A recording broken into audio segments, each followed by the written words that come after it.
নমস্কাৰ চাবলৈ আৰম্ভ কৰিছে আছামিজ ট্ৰেণ্ডিং আজি 19 জুন আৰু আজিৰ ৰাতিপুৱাৰ কেইবাটাও গুৰুত্বপূৰ্ণ খবৰ আহি পৰিছে আৰু এনেধৰণৰ খবৰসমূহ নিতৌ চাবলৈ চেনেলটো ছাবস্ক্ৰাইব কৰি ভিডিঅ'টোত এটা লাইক কৰি দিবলৈ আজি ৰাতিপুৱাৰ প্ৰথমটো গুৰুত্বপূৰ্ণ খবৰ এটা মৰ্মান্তিক খবৰ ৰাজ্য প্ৰশাসনত ভয়ংকৰ ঘটনা এটা হুকাবহ ঘটনা যোৱাকালি সংঘটিত হৈছে ৰাজ্য প্ৰশাসনত ভয়ংকৰ ঘটনা সংঘটিত হৈছে IPS বিষয়া শিলাদিত্য চেতিয়াই ললে ডাঙৰ সিদ্ধান্ত IPS বিষয়া শিলাদিত্য চেতিয়াৰ ডাঙৰ সিদ্ধান্ত মহানগৰীৰ এখন ব্যক্তিগত হাস্পতালতে বিষয়াগৰাকীয়ে লয় ভয়ংকৰ সিদ্ধান্ত ৰাজ্যৰ গৃহ আৰু ৰাজনৈতিক দায়িত্বত আছিল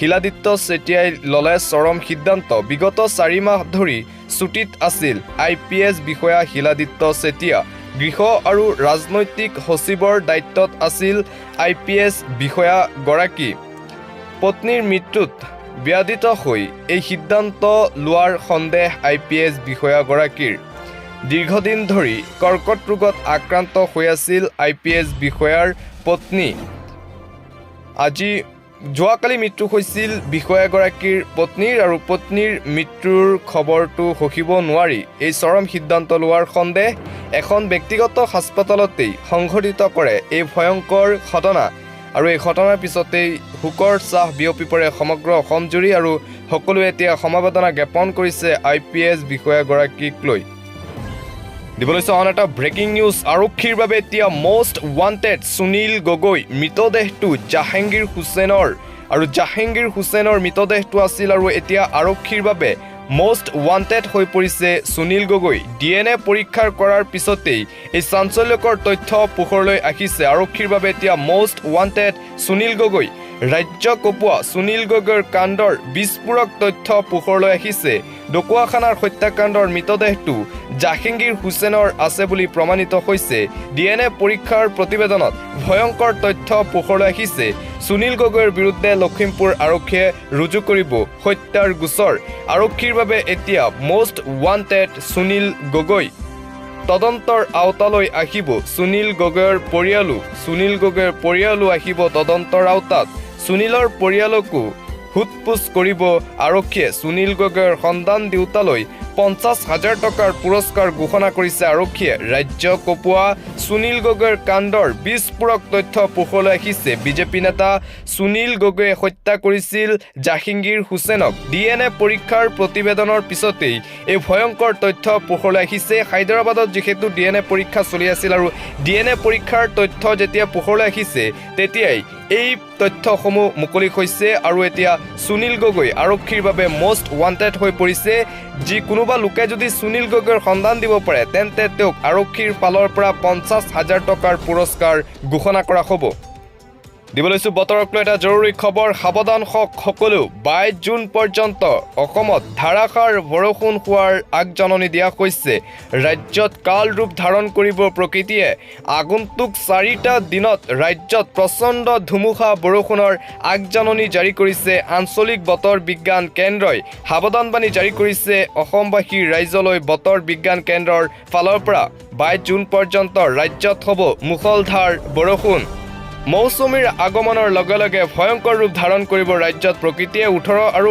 19 জুনত জাৰি কৰা হৈছিল এলাৰ্ট কোন জিলাত জাৰি কৰা হৈছে ৰেড এলাৰ্ট কোকৰাঝাৰ ধুবুৰী চিৰাং বঙাইগাঁও গোৱালপাৰা বৰপেটা বাক্সা বজালী তামুলপুৰ পশ্চিম কাৰ্বি আলং ডিমা হাছাও কাছাৰত জাৰি কৰা হৈছে ৰেড এলাৰ্ট বতৰ বিজ্ঞান কেন্দ্ৰৰ ফালৰ পৰা আনহাতে ওদালগুৰি নলবাৰী দৰং মৰিগাঁও নগাঁও কাৰ্বি আলং গোলাঘাট আদি জিলাত জাৰি কৰা হৈছে অৰেঞ্জ এলাৰ্ট লখিমপুৰ ধেমাজি তিনিচুকীয়াতো জাৰি কৰা হৈছে অৰেঞ্জ এলাৰ্ট 22 জুন পৰ্যন্ত অসমত ধাৰাসাৰ বৰষুণৰ আগজাননী বৰষুণৰ লগতে হ'ব তীব্ৰ বজ্ৰপাত 22 জুন পৰ্যন্ত সকলোকে সাৱধান হৈ থাকিবলৈ আহ্বান জনাইছে বতৰ বিজ্ঞান কেন্দ্ৰৰ ফালৰ পৰা ৰাজ্যত ক্ৰমান্বয়ে ভয়ংকৰ ৰূপ ধাৰণ কৰিছে প্ৰকৃতি আৰু বান পৰিস্থিতিও অধিক জটিল হৈ পৰিছে অসমত আৰু 22 জুন পৰ্যন্ত ধাৰাসাৰ বৰষুণ হ'ব অসমত আৰু অধিক বান পৰিস্থিতি হোৱাৰ আশংকা কৰিছে এতিয়া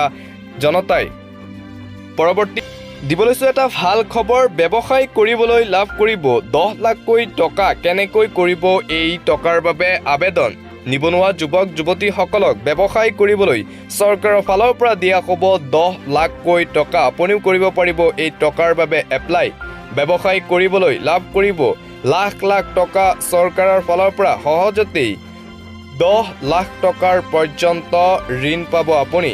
প্ৰধানমন্ত্ৰী এমপ্লয়মেণ্ট জেনেৰেশ্যন প্ৰগ্ৰামৰ অধীনত পাব এই ধন লাভৰ বাবে আধাৰ কাৰ্ড থকাটো বাধ্যতামূলক। যুৱ ব্যৱসায়ীসকলক চৰকাৰে প্ৰদান কৰিব এই ঋণ। গ্ৰামাঞ্চলৰ লোকে 35% পৰ্যন্ত ৰাজ সাহায্য লাভ কৰিব চৰকাৰৰ ফালৰ পৰা।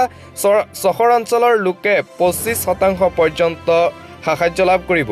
আবেদন কৰিবলৈ মুকলি কৰা হৈছে বিশেষ পৰ্টেল PMEGP পৰ্টেলত গৈ কৰিব পাৰিব আপুনি এই টকাৰ বাবে এপ্লাই। জমা দিব লাগিব প্ৰয়োজনীয় নথি পত্ৰ।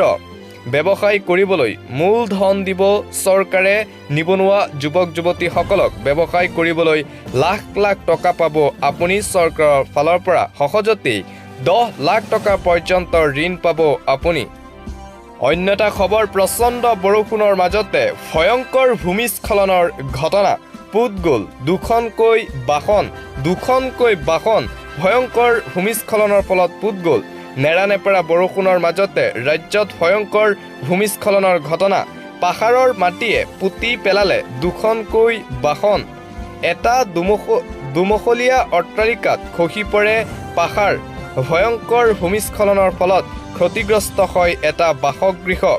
পাহাৰৰ মাটি খহি বিধ্বস্ত হৈ পৰে অট্টালিকা। অসম অৰুণাচল সীমান্তৱৰ্তী বান্দৰদেৱাত এই ভূমিস্খলনৰ ঘটনা সংঘটিত হয়। চাওক কিদৰে দুটাকৈ বাহন এই ভয়ংকৰ ভূমিস্খলনৰ ফলত পুত যায় আৰু নেৰানেপেৰা বৰষুণৰ মাজতেই ৰাজ্যত এই ভূমিস্খলনৰ ঘটনা সংঘটিত হৈছে। দিবলৈ চাওঁ এটা অতিকৈ গুৰুত্বপূৰ্ণ খবৰ। নামনি অসমত ভয়াৱহ বান পৰিস্থিতি। চিঙিল কালদিয়াৰ মাথাউৰি চিঙিল আৰু নামনি অসমৰ বাবে এটা ভয়ংকৰ সংকেত। নামনি অসমত ভয়াৱহ বান পৰিস্থিতি। চিঙিল মাথাউৰি কালদিয়া নৈৰ মাথাউৰি ছিগি সুৰে সোমাইছে পানী।